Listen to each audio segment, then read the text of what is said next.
import ng sibuyas at alamin natin yung punot dulo ng kanilang involvement dito. Totoo bang sila ay nagkakarte? Totoo bang sila ay nag-uusap-usap? So, pag makukuha natin yung listahan, we will invite them sa next hearing. Dahil dito, inuna natin yung mga magsisibuyas at yung DA. Susunod yung mga trader, papatawag din natin. Dahil ayaw naman natin mawalan ng hanap buhay ang mga trader. Pero ayaw din natin na sinasamantala naman ang ating mga magsisibuyas. Kaya kailangan natin alamin yun. Sir, lumalabas na matagal na pala na parang hindi na kailangan mag-import pero sobra-sobra pa ini-import. Ano yung naging problema, sir, natin dito? Well, yun din ang gusto nating malaman sa susunod na hearing. Ano ba yung sistema para ma-determina kung ano ba talaga ang supply taon-taon? Dahil iba-iba yung datos eh. Kaya nga sabi nga ni Senator Ping, pag mali yung datos, mali ang magiging plano. So pati yan, nais nating pusisiin pa ng husto. At sinabi ko, mag-uusap sila. Ang biro nga eh, di ba? Wala ba kayong group chat? Mag-usap ang Statistics Authority, ang DA, ang BPI, para magkaroon ng maliwanag na datos sa supply ng sibuyas sa ating bansa para alam natin kung kulang ba at kung ano yung kulang, yun lang yung dapat pinapasok. Hindi yung napakalaking halaga dahil direktang nakikipagkompetensya yan sa ating mga lokal na mga magsisibuyas pag mas marami ang pinapasok na imported.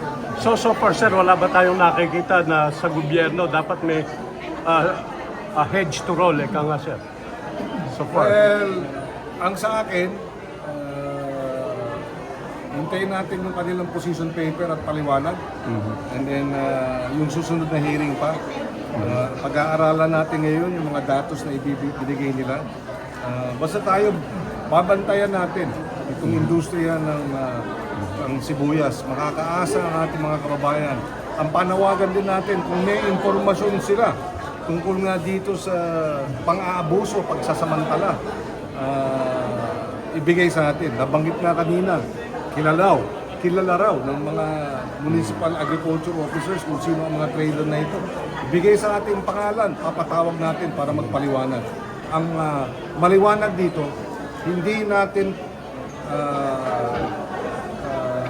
mapabayaan itong issue na ito. Babantayan natin yung industriya ng sibuyas para matiyak na mabilis ang aksyon at hindi natutulog sa pansitan ng gobyerno sa usapin na ito. Sa mga live picture kanina, Senator, talagang very excited yung ating mga kababayan, especially ginawa itong pagdinig dito sa agriculture area mismo. How would you react sa kailangan talagang pumunta tayo dun sa kung nasaan yung mga magsasaka natin. Kaya ako'y nagpapasalamat, full force ang mga taga Nueva Ecija, bumiyahe pa ang mga taga Mindoro para makasama tayo dito.